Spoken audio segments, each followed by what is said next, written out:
Bom dia, boa tarde a todos aí, quase boa noite. Eu vou começar aqui a live com o professor Pedro Neto, advogado, né? Sobre medidas atípicas de execução.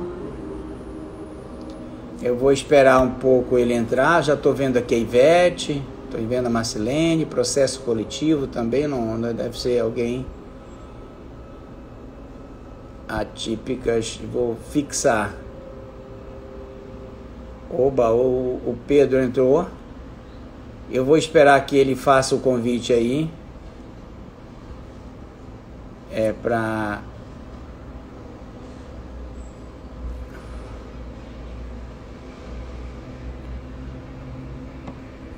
firmei aqui o PIN. Vou verificar se o Pedro... Isso. Ele agora mandou o convite. E tentar fazer com que ele aceite, logo fazendo o teste do Pedro. Tudo bem, amigo? Boa tarde, boa noite, né? Boa tarde, boa noite. Como é que você está? Tudo bem? Boa noite, meu amigo. Tudo ótimo com você? Vou bem. Vamos inaugurar essa plataforma aqui. Tá me ouvindo bem? Perfeitamente bem. Eu acredito que quem está ingressando agora, né, deve estar colocando, pode... Eu queria saber se quem ingressou, se está nos ouvindo aí. Tem o Carlos, tem a Ivete, a Marcelene, tem o Alisson, a Nena. Olha, a Nena, tá aí, tá, um beijo enorme para a Nena aí. E aí, só que você pode dar um alô aí, dizendo, olha, estou ouvindo bem, escreve aí no comentário, no comente, olha, tá muito bem. A Nena disse que está ouvindo muito bem. Olha, já tem olha, sim, tá todo mundo dizendo sim, então, estou ouvindo sim.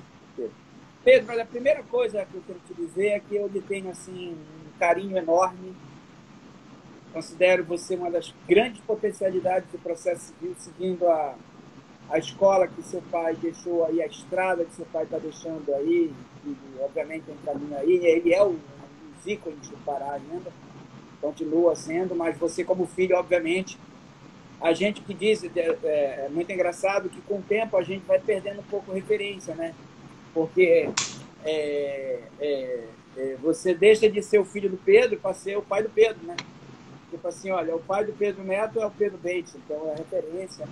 Eu tenho um carinho enorme pelo professor Pedro Bates Pinheiro, seu pai, e sempre tive uma grande admiração quando era aluno, e ele como professor. Tem muita gente entrando aí.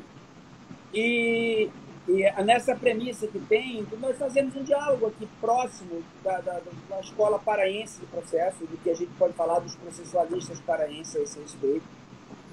E o tema que foi muito bem escolhido por você para nós fazermos essa live, ser medidas atípicas de execução adotadas pelo juiz, é algo que o CPC de 2015 trouxe, que meio que sai da caixinha de tudo que nós vivíamos antes do CPC de 73. E mais, sai da caixinha pelos dois lados. Sai da caixinha porque alguém acha que o juiz pode muito, e sai da caixinha porque alguém diz que o juiz não pode nada. Então é algo que é muito interessante, como está colocando. Eu gostaria de traduzir essa nossa live como um bate-papo. Você trouxe alguns critérios, alguns itens para a gente tocar nesse assunto, sobre a fixação da medida, o poder do juiz, a discricionariedade do juiz. E eu posso dizer para vocês, inicialmente, logo, obviamente, me provocando sobre isso daí, é o seguinte: o CPC de 73 tinha um nome, era o Código do Zaide. O de 39 também, o Código Civil de 1916, tinha um nome. Ou seja, sempre tinha uma pessoa que sentava nos desafios, inclusive era a história contada pelos filhos de quem era um grande jurista à época, para escrever um código. E, obviamente, essa pessoa escrevia um código com base numa percepção filosófica, teórica, em sua época, e que essa concepção trazia um sistema formado. O CPC de 2015 teve a graça do Fred. O Fred fez algo maravilhoso, porque o Fred se esvaziou de si e trouxe todo mundo para participar. Isso tem um lado bom, excelente, tem um lado, obviamente, que traz muitas divergências para o próprio código. E a primeira grande divergência do código é que o CPC de 2015 traz uma premissa de autonomia, uma premissa de que o juiz está muito adstrito àquilo que possivelmente a parte venha pedir. E, ao mesmo tempo, passa aí desapercebido uma tentativa de uma outra corrente de processualista no Brasil de dar muitos poderes para o juiz. Num incisozinho, em outro momento, num incisozinho, por exemplo, alguns de conversão, de tutela individual e tutela coletiva foram imprecados, no inciso dizendo que o juiz pode adotar medidas atípicas de execução. E, obviamente, para mim, essa é uma questão que parece insolúvel. Porém, tem grandes premissas para nós entender. Qual é a dela? Primeiro, que teoria da jurisdição o CPC de 2015 adota? As pessoas estão escrevendo medidas atípicas e não adotam. Que teoria? O que o juiz é? O juiz é um Deus, um onipotente? O juiz é uma autoridade acima de todos nós? O juiz é um cara que tem um poder estatal sobre a maneira e pode decidir na nossa vida como se nós fôssemos objeto de uma atividade jurisdicional? Ou não? O juiz é uma pessoa que se substitui a gente numa medida para tentar resolver um conflito ou um problema instaurado na sociedade. Que tipo de concepção de Estado nós estamos discutindo? O CPC de 2015 adotou uma concepção de Estado liberal, onde o juiz está literalmente preso e adstrito aos pedidos e às causas de pedir, ou não? Ele tem uma concepção mais intervencionista, mais para uma percepção de um Estado social, onde ele interfere na vida dos outros, onde ele faz na vida dos outros. E mais ainda, nessa pergunta que eu vou lhe fazer para o que você entende sobre a fixação das medidas, sobre discricionariedade, principalmente o poder do juiz, para depois nós falarmos sobre limites. E mais ainda, o juiz não seria um mero substituto de vontade das partes que estão ali pedindo para ele, juiz, ser as partes, daquilo que as partes, eu gosto de falar sujeito, mas naquilo que as partes não foram capazes, não foram competentes, não tiveram a destreza de exercer sua consciência e sua cidadania, os sendo por si próprio, e pede para o juiz o ser por ele, e obviamente, se quando o juiz é por ele, obviamente eu tenho uma luz melhor, por quê? Porque eu posso perguntar, o que um devedor faria? O que um devedor médio faria?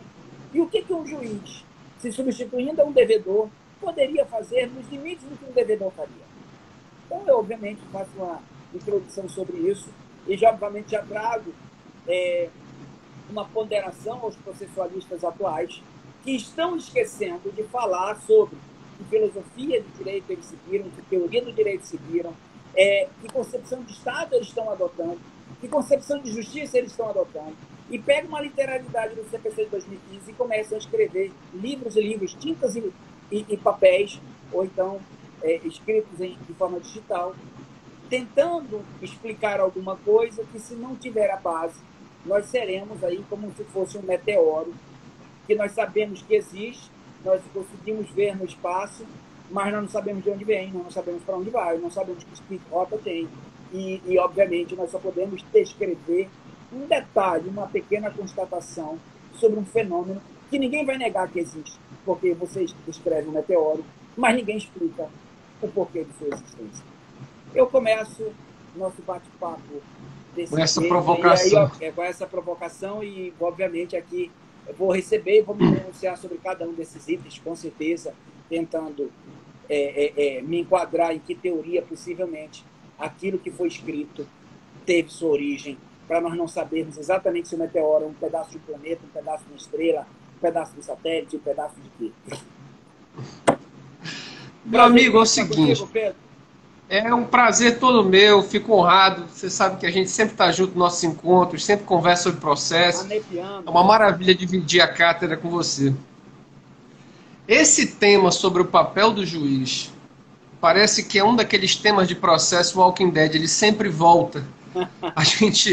A gente discute se o juiz é a boca da lei, se ele é atividade criativa, qual é o papel que a gente quer dar para o juiz, se a gente tem medo do juiz muito ativo, se a gente tem medo do juiz muito passivo, se o processo é entregue às partes, se o processo não é. E, no fim e ao cabo, o que todo mundo quer, e eu acho que eu respondo a tua pergunta, o nosso Código de Processo Civil de 2015 não teve base filosófica nenhuma. A gente já conversou sobre isso, não teve um alinhamento filosófico. Ele, na realidade, quis resolver um problema muito prático. Mais especificamente, quando inseriu esse dispositivo aí, o 139, para dar uma certa eficácia nas ordens judiciais, especialmente em relação àquelas de obrigação de pagamento de quantia. Então ele está dizendo basicamente o seguinte: olha, juiz, você pode usar medidas necessárias, sejam elas quais forem, para que esse cidadão pague, ou para que esse cidadão faça alguma coisa.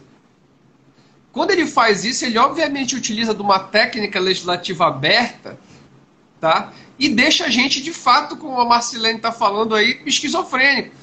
Porque quem é que vai fechar e quem é que vai criar os parâmetros dessas medidas necessárias para assegurar o cumprimento? E aqui eu entro num problema seríssimo, especificamente em relação à execução, que é o nosso tema. Eu estava vendo os dados do Conselho Nacional de Justiça e o grande gargalo de congestionamento dos processos é a execução. Com certeza. E a execução para em 56% dos casos. Ou seja, é um processo que é fadado a não funcionar. Isso é uma coisa louca. Você e ele ganha, para... mas não leva, né, Pedro? Ganha, mas não leva. E o processo para em execução por duas situações.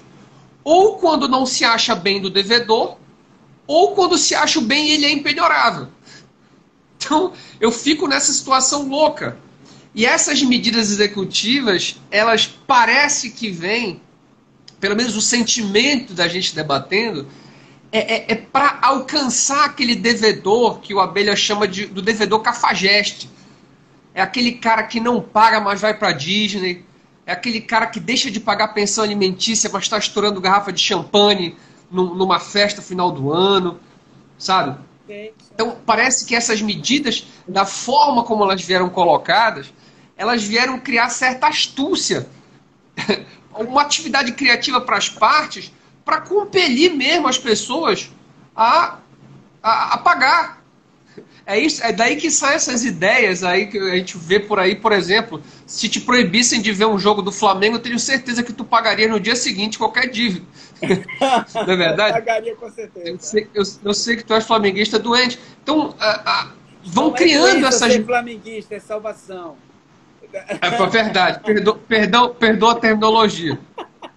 Então, daí que vão surgindo essas medidas coercitivas, dando às partes um certo poder de coerção mesmo, para que se crie, para que se constranja, de fato, essas pessoas a cumprir. E eu acho que é o que se quer da jurisdição. O que se quer da jurisdição é ter uma certa eficácia. E por isso que a gente coloca aqui, eu acho que é a nossa grande discussão. O juiz é livre para criar essas determinações, ele precisa de provocação da parte, ele pode fazer isso de ofício, porque é uma ordem dele e ele tem o dever de dar eficácia à jurisdição. Sabe? Quais são os parâmetros, quais são os limites disso? Nós vamos ter casos como a gente teve em São Paulo, que queriam tirar determinadas crianças de uma escola e queriam privar elas do sono, porque se privasse o sono, elas sairiam lá de dentro. Mas essa medida não é um ilícito em si. Aí a gente vai discutindo essas medidas que a gente está, de tirar passaporte das pessoas, tirar CNH, proibir as pessoas de fazer concurso, proibir de participar de licitação. Circulação, eu acho que esse é o grande desafio. Como é que tu pensas em relação a isso? Como é que a gente vai balizar essa questão, entendeu? Sim. Caso a caso. Olha, Pedro, é muito engraçado o seguinte, é verdade que o CPC de 2015 não seguiu uma teoria específica, mas eu sempre digo, todo texto normativo tem uma filosofia ou uma teoria por trás, por mais que inconscientemente a pessoa que lá colocou não saiba disso. E eu acho que precisa de algumas premissas históricas. Nós sabemos que a palavra jurisdição não cabe à palavra execução. Iuris é direito, dicção é dizer o direito, cumprir o direito não está lá dentro. Por quê? Porque o cumprir o direito antigamente era das partes. A parte pegava uma sentença E essa sentença ele pegava uns milicianos, alguns amigos, colegas, ou algum, se ele fosse um senhor que tivesse alguma posse, pegava lá, ia lá e tirava mesmo na margem, isso deu muito problema. E, obviamente, essas medidas eram as mais atípicas possíveis, porque era o que desce na cabeça das pessoas. O primeiro aspecto que tem é a gente olhar um pouco para a história. Porque nós já temos em Portugal a execução privada, feita por cartórios, entendeu? São medidas que até transcendem um aspecto de atipicidade. Quero registrar aqui o nosso amigo Almir Favato, a Nepiano, a Amanda Passo, a Chayane, um monte de pessoas aqui entrando aqui, está passando, estou vendo. Então, essas são premissas que eu preciso olhar para a história. A outra questão, você falou bem, que teoria da jurisdição nós temos? Nós temos um juiz, numa teoria da jurisdição da dual, que o legislador diz que o cara é o boca da lei, portanto, a natureza é meramente declaratória, ou nós temos um que é constitutivista, que é, como diria Carnelucci, eu acabo constituindo uma relação jurídica que tem por ali. Se eu tenho, porventura, uma premissa de me substituir o devedor, e aqui, obviamente, não tem a pretensão de deixar nada definido, mas mostrar que tem alguma racionalidade. Eu penso, por exemplo, que o juiz ele é uma pessoa que, à semelhança de um tutor, de um curador, de um pai que acaba exercendo a vontade dos filhos ou do tutelado ou do curatelado, exerce. Então, para mim, quando eu demando o juízo, eu já tenho falado isso várias vezes, eu exercito uma certa forma de incapacitação civil, falando de forma leiga. Por quê? Porque eu deixo de resolver meus próprios problemas de forma relacional própria com a outra pessoa e delego isso para um advogado, o advogado delega isso para o juiz. E aí nós temos uma premissa. E aí há uma pergunta, parece ter algum tipo de facilidade nisso. Que a pergunta seria, se eu tivesse uma dívida, o que eu deixaria de fazer para pagar essa dívida? Exemplo, você deve um dinheiro para mim, você deixaria dinheiro para a Disney? Uma pergunta que eu faria. Se eu devesse dinheiro, claro que eu deixaria de ir. Então, me parece... Passa por uma questão ética. Me parece, então, que, por exemplo, brecar uma compra tua para ir para a dívida, o juiz se substituindo a você, parece alguma coisa de certa racionalidade. Me parece caminhar por uma certa racionalidade. Agora, eu pego e tem limite para isso. Qual o limite? A dignidade do devedor. O devedor brincar, eu vou pegar e vou brecar um cartão de crédito. Cara, não pode brecar um cartão de crédito. O cara não vai comprar comida? Agora, determinado tipo de compras, tipo assim, você deixaria de comprar um carro se me devesse? A compra de um carro parece algo que se completasse, parece algo racional, razoável, que se premissa, que se tenha como premissa, que se permita. Eu não acredito especificamente numa discricionariedade judicial, porque o juiz tem o dever de fundamentar. Quando ele fundamenta, ele se vincula aos motivos determinantes que ele colocou na sentença. E ele disse lá, eu tenho uma possibilidade de controle sobre isso daí. E eu tenho uma premissa também, abordando especificamente sobre os itens que você falou de forma brilhante, sobre os 3 itens, eu tenho uma premissa também que ele pode sim atuar de ofício. Pode atuar de ofício por quê? Obviamente, atuar de ofício depois de provocado na execução, tá? Ou seja, já foi provocado, a execução já começou. Porque a partir daquele momento, ele está em regime de substituição do devedor. Ele estaria exercendo aquilo que o devedor faria. Então, ele poderia sim... Há uma atividade de subrogação mesmo. A atividade é de subrogação. A jurisdição, um dos elementos essenciais da jurisdição chama-se substitutividade, subrogação. Eu estou exercendo. Eu, por isso, até sou contra em dizer que existe execução forçada. Se existe execução forçada, existe pedido forçado de pai com filho, quando o filho pede alguma coisa no supermercado ou em alguma loja, e o pai diz não. Então, aquele não foi forçado. Não, a vontade do filho é desconsiderada, ele é incapaz. Ele é desconsiderado e a vontade do pai é considerada pelo poder familiar. E a mesma semelhança, ou seja, a vontade do devedor não é forçada porque o juiz está sendo devedor, porque o devedor foi incapaz de resolver seus problemas relacionais. A Marcelene está trazendo uma premissa muito interessante. Como ficaria medidas atípicas, ventilou nessa ideia, como ficariam as medidas atípicas contra o Estado, contra a Fazenda Pública? Eu poderia mandar escrever no orçamento, por exemplo, antes do trânsito julgado, um caso, por exemplo, em que tem um cumprimento provisório, que tem uma execução provisória, poderia, que tipo de medidas? Onde que o juiz poderia se alocar nisso? Então, as minhas premissas iniciais sobre esse aspecto primeiro, que o juiz ele não é um homo deus, ele é um homo sapiens. E ele é um homo sapiens eleito por um contrato social ou por um tipo de acordo que nós vislumbramos, que nós delegamos isso pelo voto. E isso veio uma lei que lhe deu poderes para isso, com base na nossa autonomia de vontade, que se chama por nós democracia. Podemos criticá-la, podemos dizer que era inconstitucional, podemos dizer o que quiser. Mas esse raciocínio lógico, ele tem uma premissa que tem muita racionalidade por trás. Posso dizer que é viciado, que teve compra de voto, que teve influência, que teve lobby, mas eu não posso descaracterizar a força do que move nossos argumentos, como, por exemplo, democracia, como, por exemplo, justiça. E o Código de Processo Civil, como você falou, Pedro, para mim, são as regras de como uma pessoa pode substituir a outra de forma racional. Exatamente. Veja, eu acho assim, o nosso grande problema, o grande medo, eu vejo assim, eu estava estudando um livro muito interessante antes de falar contigo, que o nome é o Poder de Coerção. Olavo de Oliveira, o nome dele, não sei se você conhece, o livro é da RT. E ele faz um apanhado histórico, Sandoval, sobre as medidas executivas que existiam antes desse influxo humanitário, etc., em vários locais do mundo, desde aquela época que você podia escravizar o devedor para pagar a dívida, até cortar um pedaço do braço dele, até situações muito peculiares que esse cara foi buscar na legislação indiana, como, por exemplo, o credor poderia todo dia bater na porta do devedor, constrangendo ele para pagar. Sabe? Então, é muito interessante e ele traz esses problemas. Eu estou vendo aqui, assim, o Almir falou uma coisa interessante. Assim, o problema, a medida executiva atípica, ela é o cume do ativismo judicial. E ativismo judicial é uma coisa que a gente, desde a Revolução Francesa, o grande medo da Revolução Francesa foi dos juízes. Né? Então, parece que agora a gente volta a ter medo dos juízes. Como se eles fossem os grandes vilões pelo sistema ser assim. E eu digo em relação a esse tema específico que contra ativismo judicial tem dois remédios: contraditório e fundamentação. Então, qualquer tipo de medida atípica que vá ser tomada dentro de um processo, ele obviamente passa sob o crivo das partes.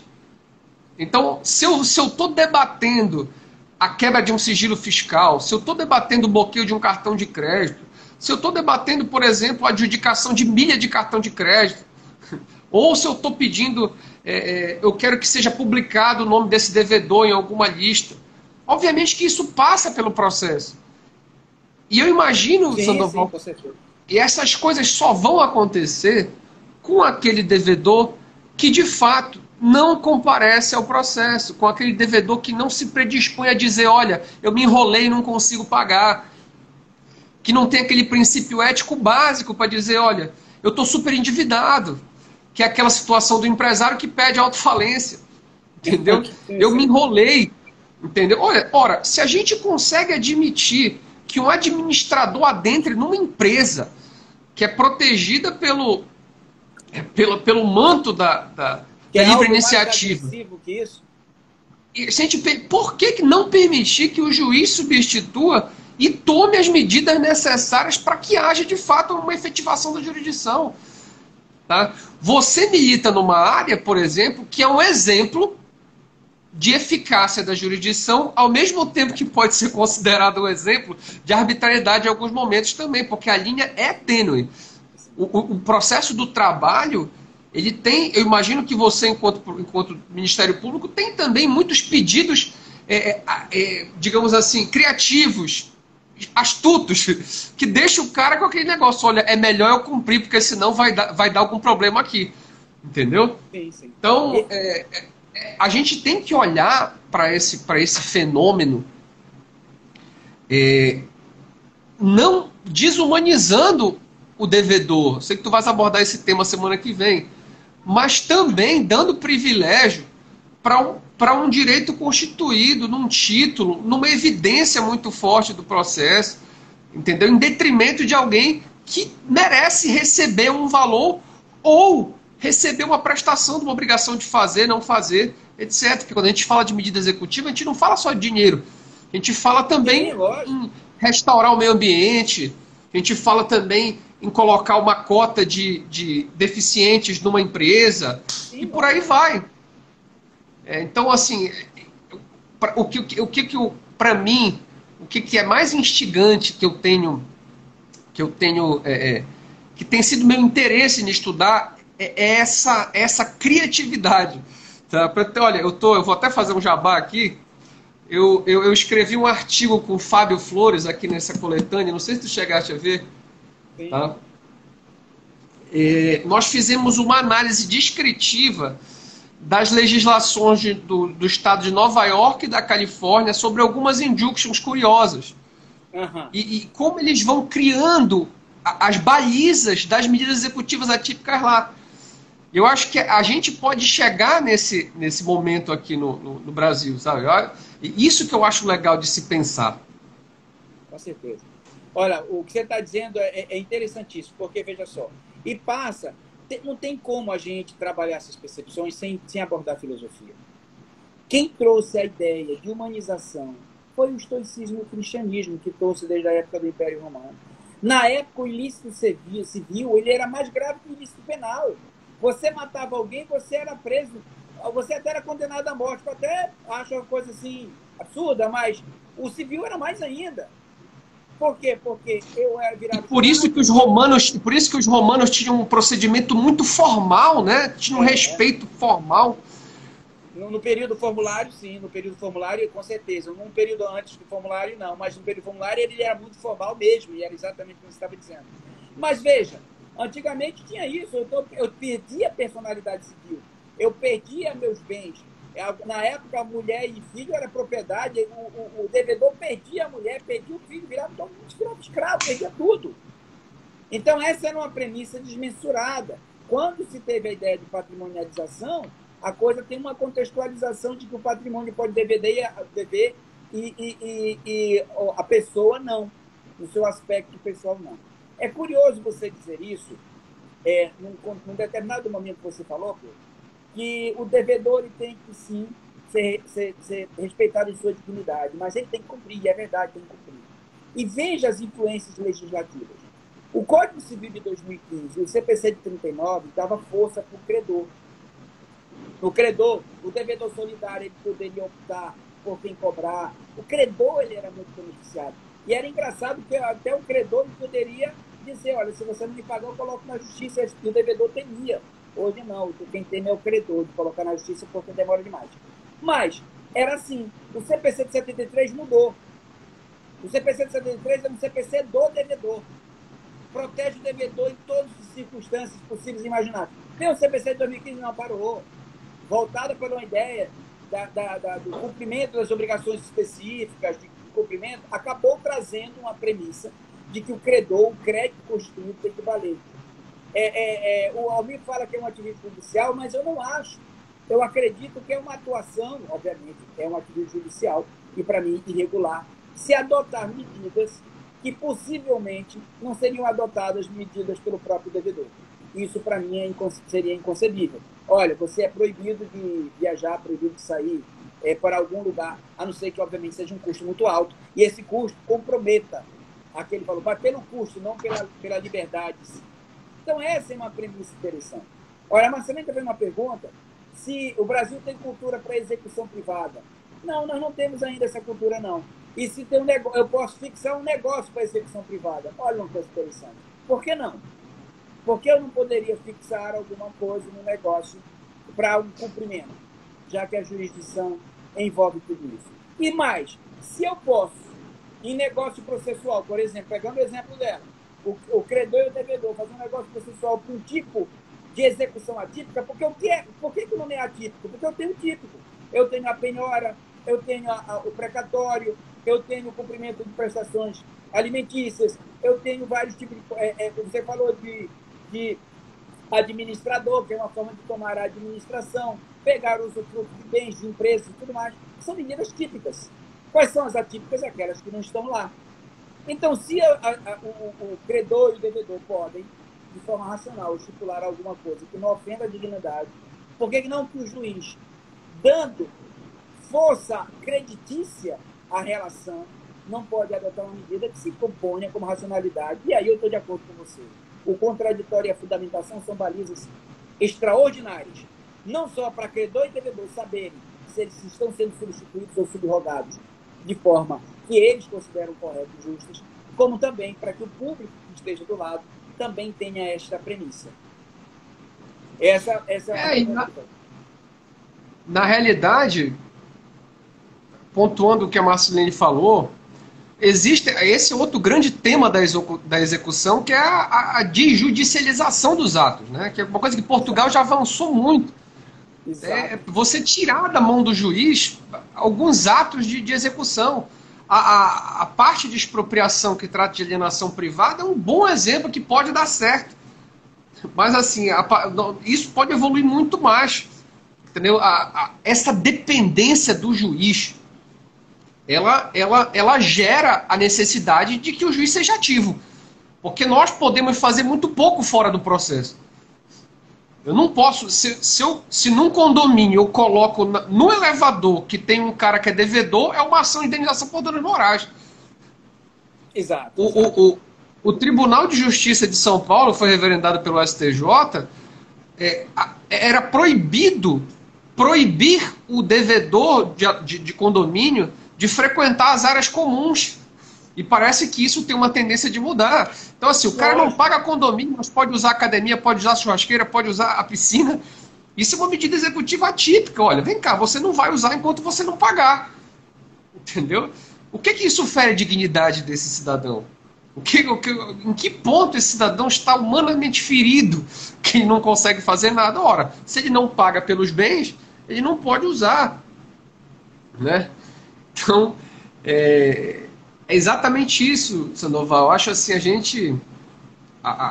é preciso que a gente construa um apego à satisfação.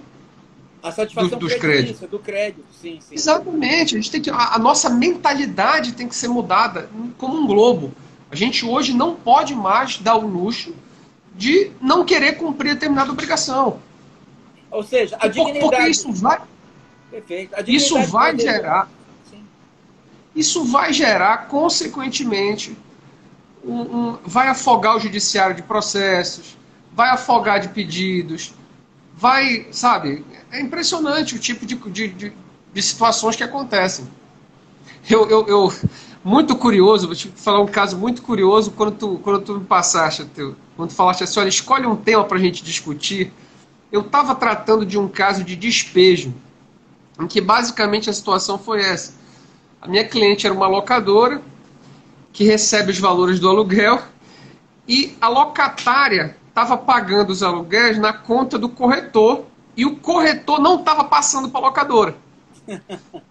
E ela queria ajuizar a ação de despejo e falou com ela, eu estou pagando, só que eu estou pagando na conta do corretor. Pois a locadora, sabe o que a locatária fez? Ela falou o seguinte, olha, eu sei onde a mulher desse cara trabalha, tá? E eu vou atrás dela. Pois ela foi atrás da mulher, contou a história, a mulher não sabia que o cara estava fazendo isso. Olha essa medida executiva atípica que essa pessoa construiu naquele caso. Ela própria foi lá, um meio de coerção, a mulher pressionou o corretor e o corretor devolveu os valores. Veja, pensando nisso, os métodos de criatividade que você pode ter para resgatar créditos sem que isso gere maiores traumas. Exatamente. Olha, por exemplo, a gente tem... Como é que estão as perguntas aí? As perguntas aqui, olha, excelente, demonstra como funciona, o Almir está falando, o Mauro Carvalho está falando, excelente tema, execução atual um abraço, Mauro, merece mais atenção. Amanda, os juízes não conseguem ser mais criativos nas medidas atípicas. Qual o limite? Essa é a nossa grande dúvida. Um abraço. Qual é o limite? Assim, eu tenho algumas balizas que eu imagino que são limites, de fato, às medidas executivas atípicas, tá? A gente está construindo aos poucos uma teoria disso, tá? Então, basicamente, assim, eu não sei como tu pensas, Sandoval, mas uma delas é que a medida executiva tem que ter algum tipo de adequação com a dívida.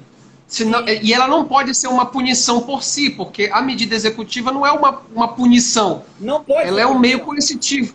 Não pode então, ora, é razoável e adequado que eu proíba um devedor da taxa condominial de usar o bem comum, porque tem uma certa adequação. Agora, por exemplo, talvez fosse exagerado eu proibir ele de dirigir. Veja, dependendo dessa adequação. A outra é que não poderia constituir um ilícito em si, como é o caso da privação do sono. Então, assim, a gente vai construindo. Como é que tu pensas? Um limite aí. O que tu chuta de um limite? Olha, primeira coisa que tem é o seguinte, a medida atípica, ela é como você falou, uma cláusula aberta. O nome atípico dá essa percepção. E, obviamente, que essa percepção tem que ser feita em cima de alguns critérios. O primeiro critério que eu tenho, eu até tenho discutido muito sobre a questão de ação material e ação processual. O que é que eu chamo de ação material é aquilo que eu posso fazer no mundo dos fenômenos sem um juiz. Por exemplo, esse exemplo que você deu, que a locatária foi lá na mulher do cara e fez uma certa coerção psicológica, olha, diz para pagar, e fez o cara pagar, entendeu? Essa é uma premissa que parece ter uma certa racionalidade sobre isso. Obviamente que em alguns casos me parece meio contrassensual. Por exemplo, qualquer coisa que venha tirar sua personalidade, ter uma repercussão de prisão, isso para mim não é inconcebível. O devedor não se auto-aprisionaria, então não caberia isso para ele. Alguns casos, por exemplo, o cara deve, eu vou proibir ele de participar de concurso, eu vou proibir ele de participar de loterias. Cara, como assim eu vou proibir ele de alguma coisa que ele vai ganhar sustento, vai ter sustento? Me parece desarrazoado a ideia desse. Pô, eu deveria fazer o contrário. Como seria uma boa medida típica? Estimular ele a participar e bloquear o valor lá junto com a pessoa, ou com o Estado, ou com o município, ou com o ente federativo que tenha, porventura, de fazer isso. Então, veja que esse limite ele é fluido, mas, em certa medida, se você perceber a filosofia de humanização que teve, ele tem uma premissa. Logo porque também segurança para o devedor, de forma geral, que as pessoas cumpram as ordens ou as normas ou os mandamentos jurídicos que tem em seu país. Porque se ninguém vai dar credibilidade a nada, eu não vou ter alguma coisa, um suporte mínimo que tenha de convivência, eu não vou ter uma segurança mínima que tenha para que as pessoas tenham um relacionamento, porque o devedor pode não pagar simplesmente. Isso são situações que são balizas a esse respeito. Não existe um limite abstrato, mas eu diria que eu teria um limite conceitual. Assim como a mim é vedado o exercício arbitrário das minhas próprias razões, assim como é vedado o exercício das razões. Por quê? Porque normalmente eu não tenho medidas. E como o juiz se substitui a ele, como ação processual, ele deve se haver ao limite do que os anglo-saxões chamavam de um comportamento de um homem médio. Sandoval, isso é aberto? Mais ou menos. Ele é aberto, não é. Eu fiz algumas perguntas para você. Você deixaria de viajar para pagar? Você deixaria de ter uma dívida? Ou você deixaria de comprar um carro para pagar uma dívida? Sim. Eu diria para você, você deixaria de fazer um contrato para pagar dívida? Você diz, você está doido, Sandoval? Pelo contrato, eu teria dinheiro para pagar, e pelo contrário. Então, essas balizas argumentativas, pelas medidas atípicas e pelo contraditório, pela fundamentação, conseguem nos assentar, em certa medida, uma certa racionalidade. Então, sabe? Brecar um passaporte não é proibir isso. Por exemplo, eu vou proibir de usar um cartão de crédito. Proíbe o cartão de crédito em coisas supérfluas. Ou então até uma medida típica. Pega parte do cartão de crédito para pagar o cara fica devendo para o banco. Seria outra medida típica que teria uma certa racionalidade. Entendeste? Mas não... Sabe uma baliza...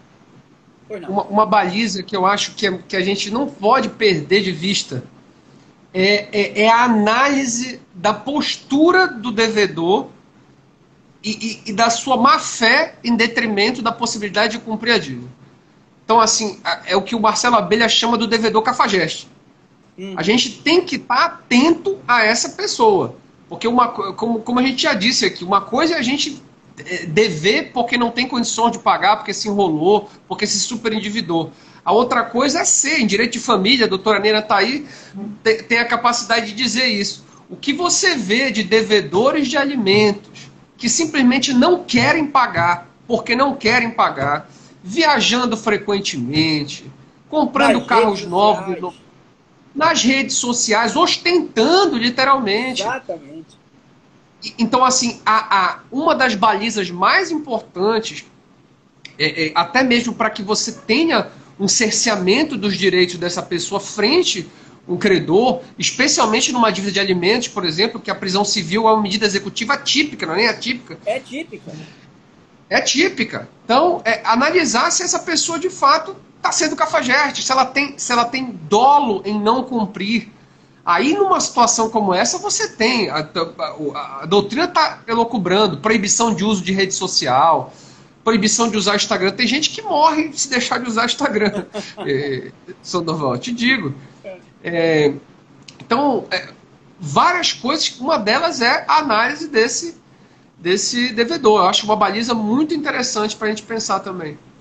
Exato. Por exemplo, a Camille, que é uma das alunas minhas da universidade, junto com o Renato, está perguntando se pode cortar água, condomínio. Eu acho que cortar água e gás em condomínio. Eu acho que tem que ter uma relação com a dívida. Por exemplo, a fornecedora de gás pode deixar de pagar e pode vir aqui contar. A fornecedora de energia elétrica pode. De água pode. Ou seja, isso já são até medidas que se tem para fazer. O que não pode e para mim não tem relação nenhuma, você me deve um determinado valor por uma relação qualquer que nós tenhamos, um cheque, por exemplo, e eu chego lá e vou pedir para o juiz cortar, ou o juiz vai cortar a água, vai cortar seu gás, sem qualquer relação, ou afetando você em outras determinadas situações e que, na verdade, não vai lhe ajudar em nada. E, pelo contrário, água e gás são medidas que têm de necessidades humanas complementares que atendem à sua dignidade. Aí acho que a dignidade, por mais genérica que seja, você tem como especificar direito à água, à água potável, à alimentação nutritiva, o direito à educação. Eu posso chegar e dizer, olha, tira seu filho da escola para pagar a dívida? Então são premissas que eu tenho que verificar qual é os parâmetros, os estándares que a Constituição estabelece para dar dignidade. Se eu for lá no artigo 7º da Constituição, inciso 4, que o salário mínimo pode dar, por mais que aquilo seja uma falácia para o salário mínimo, aquilo não é uma falácia para a dignidade da pessoa humana. Lá está dizendo o que é que deve atender, sobre vestuário e tudo mais. Eu tenho, por exemplo, no Código de Processo Civil, dizendo quais são os bens que são empenhoráveis. Ali é uma outra baliza para eu dizer, olha, cara, exato. Porque ali existem os valores intocáveis, digamos assim, o direito ao vencimento, a moradia. Talvez ali tenha umas balizas interessantes dos valores que não podem ser tocados por eventual medida executiva atípica também. Essa pergunta dela sobre corte de água e gás em relação ao débito de condomínio, eu penso em dois pontos. Se fosse uma obrigação de entrega da coisa, por exemplo, um despejo, se eu estou pedindo a coisa de volta, eu posso cortar a luz e o gás para que essa coisa me seja devolvida? Aí eu entendo que sim. Eu não vejo problema disso. Se eu quero uma coisa de entrega de coisa certa, se eu quero um imóvel, eu posso determinar que se corte a entrada de suprimento ali até que seja devolvido, com uma forma de coagir a devolução. Aí eu imagino que sim. Agora, nas obrigações de pagar, que já ganha um tempero diferente que a gente está começando a avaliar agora, porque geralmente, antes desse Código de 2015, dinheiro era quase um crime cobrar dinheiro, né? Você não pode fazer nada, se esgotou a penhora, acabou-se. Não tem nada, no máximo é tentar uma fraude, uma desconsideração de personalidade jurídica, e olhe lá. Agora nós já estamos... Pedro. É muito engraçada a sua relação com o exemplo que você deu especificamente de tentar, por exemplo, vamos admitir que eu quero que a pessoa devolva um imóvel e tudo mais, eu vou cortar. Me lembrou muito as táticas de guerra que tinha, onde fazia um cerco em uma cidade, a primeira coisa que tinha era cortar os suprimentos. Era uma medida executiva, não era? Para que a pessoa viesse. E aí, obviamente, a gente tem a primeira pergunta. É assim, lógico. A primeira pergunta que tem, eu não estaria tentando a dignidade? Mas veja só, numa ação de despejo, numa ação de emissão de posse, eu não tiro o cara de lá forçadamente. Eu não jogo ele para algum lugar. Eu pego simplesmente uma pessoa que está ali na moradia, não pego lá e coloco no meio da rua ou em algum lugar. Exatamente. Os móveis. É algo violento e agressivo? É algo violento e agressivo, sim. Mas esses são parâmetros que devem ser sopesados em certa medida, mas tem que ter uma relação com a obrigação. Como você está dizendo, tem que dar uma premissa em que a obrigação tem que estar atrelada, aquilo tem que ser forma para fazer cumprir. Qualquer coisa que esteja desatrelada, ou seja, contra esse cumprimento, me parece punição pura e simples, não é uma medida de coerção, mas é uma medida meio, para mim já entra o abuso, já é abusivo. É o achincalhar, né? É o achincalhar pura e simples. Essa tua pergunta eu tenho...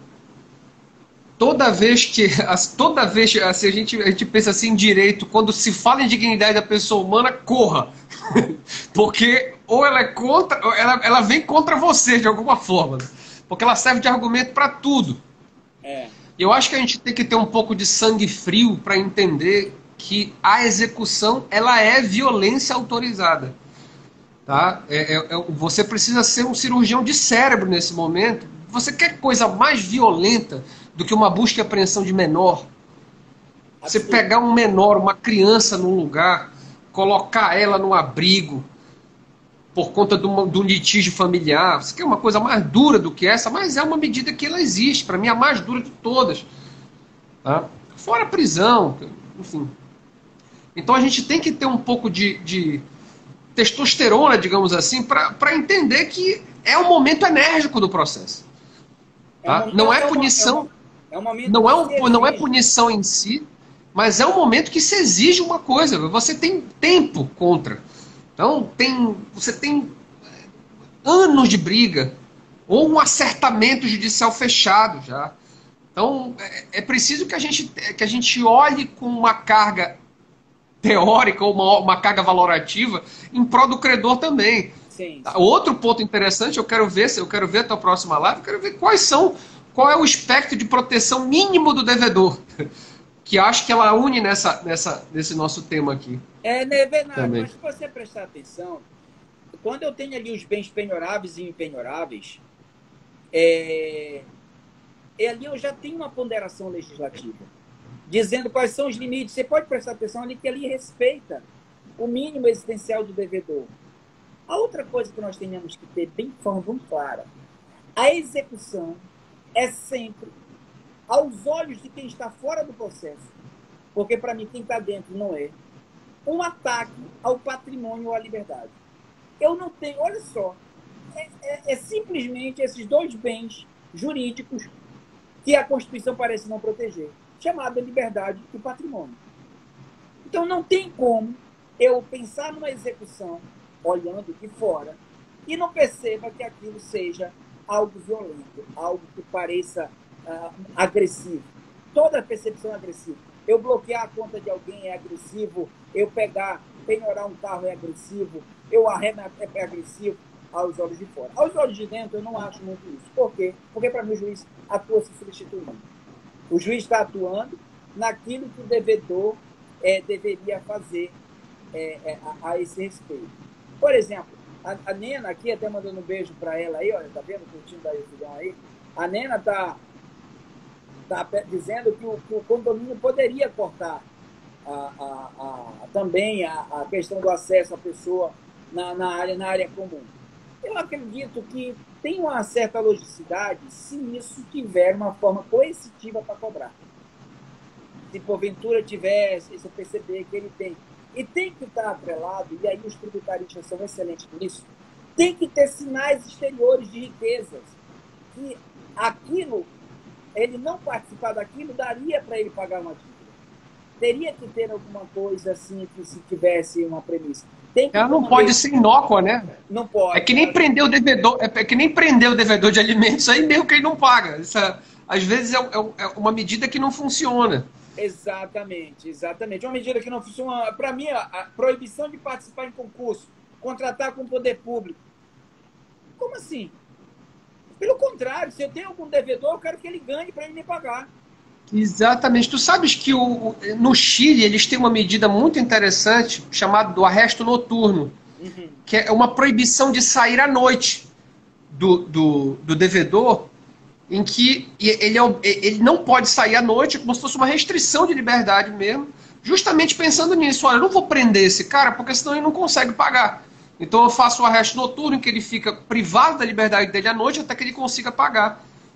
Ou cumprir determinada obrigação. Interessante isso. É muito interessante. Eu acharia interessante se isso fosse sair à noite para ir para uma festa, sair à noite para fazer alguma coisa que traria alguma... Mas sair, por exemplo, eu não... Que gastasse dinheiro. Não, claro. Exato. Ou seja, era algo muito interessante. Isso são situações. E é muito engraçado que a gente fica falando desses exemplos. Os exemplos são formas limitadoras. Por quê? Porque você começa a dizer aonde se permite.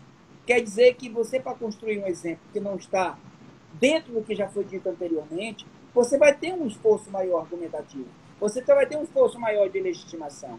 Então, toda hora, eu tenho... Olha, o nosso amigo Pedrão entrou aí, tá vendo aí, pô? Entrou aí, um abraço forte aí para ele. Vamos falar segunda-feira sobre a humanização do processo, porque, pelo jeito aqui, a gente está até penando o devedor, não é isso, Pedro? E aí, obviamente... Não, eu acho... O que vai alinhar... O grande ponto que deve ficar aqui para nossa reflexão é o seguinte. Quais são os limites...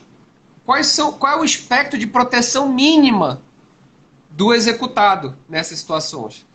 E tu falaste muito bem, um bom parâmetro são as impenhorabilidades, que diz lá a moradia, o salário, a locomoção em certo ponto, que são os bens impenhoráveis, os bens intocáveis, os bens inalienáveis. Então, é um bom parâmetro para isso. Sim, agora,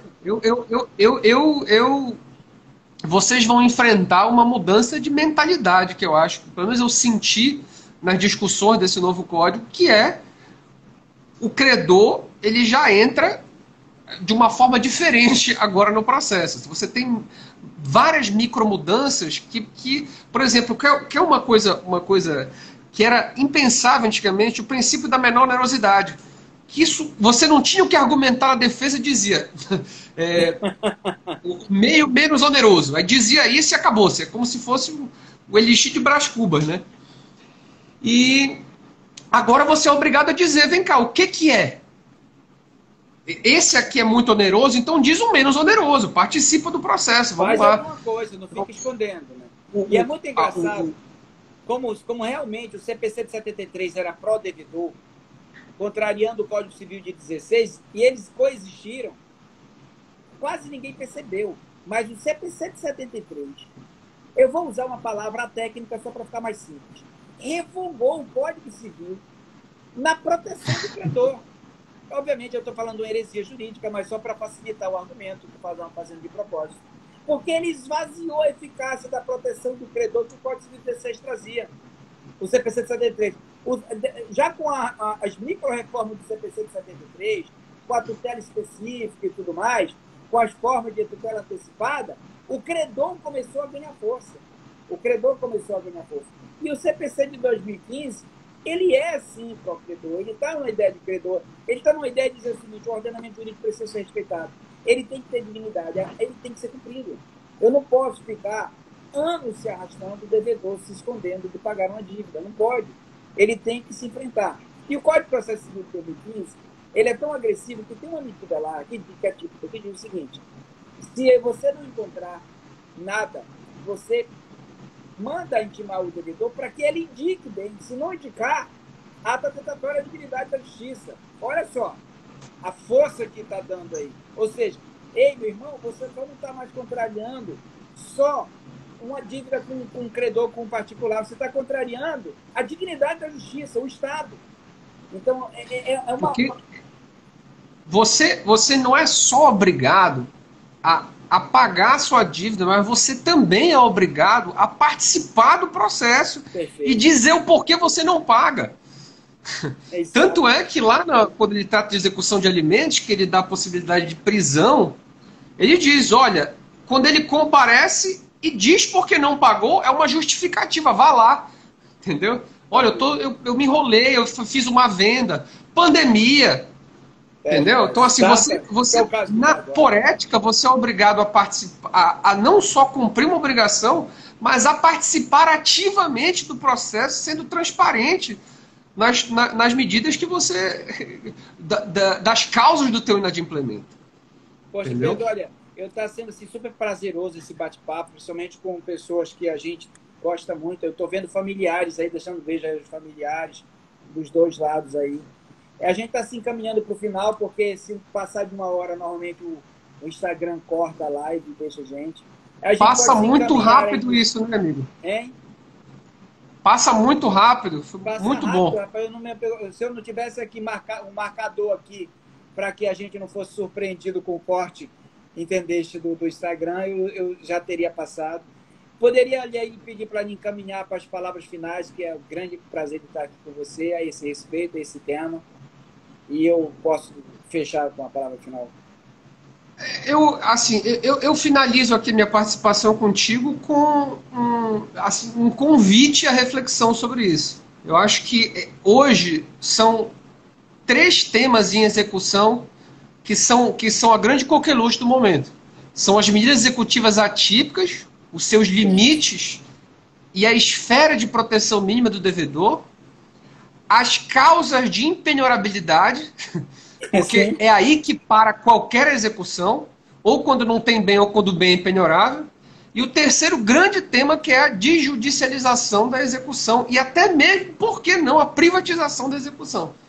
Sim. Eu acho que a gente... É o convite que eu faço a quem gosta desse tema, como eu gosto, de estudar. E eu também fazer uma indicação aqui do livro que eu escrevi um artigo, eu e o Fábio, saiu pela Juspodium.